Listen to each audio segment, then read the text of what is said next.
విద్యార్థులు ఎగిరి గంతేసే న్యూస్ అనేదైతే ఈ వీడియోలో చెప్పబోతున్నాను.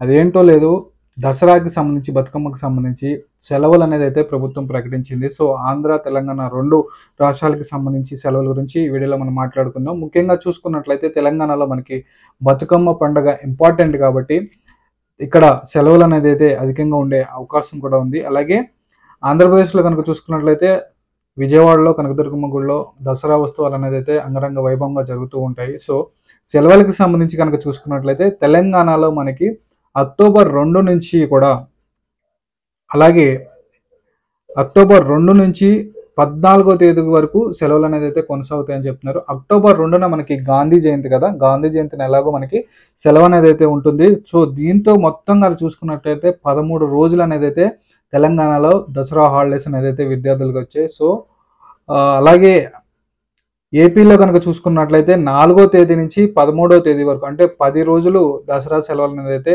ఆంధ్రప్రదేశ్లో మనకి ఇస్తున్నారన్నమాట. అక్టోబర్ నెలలో తెలంగాణలో స్కూళ్ళు, కాలేజీలకు వరుసగా 13 రోజులు అనేది సెలవులు ఇచ్చారు. అక్టోబర్ 2 నుంచి 14 వరకు సెలవులు ఇచ్చేసింది ప్రభుత్వం.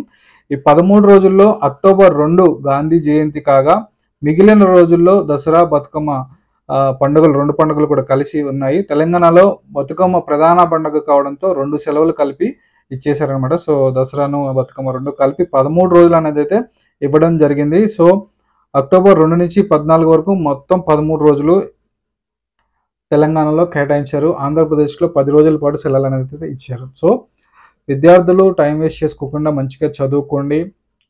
ఎటువంటి గొడవలకి, ఇబ్బందులకి వెళ్లకుండా మంచిగా ఎంజాయ్ చేయండి. Thank you.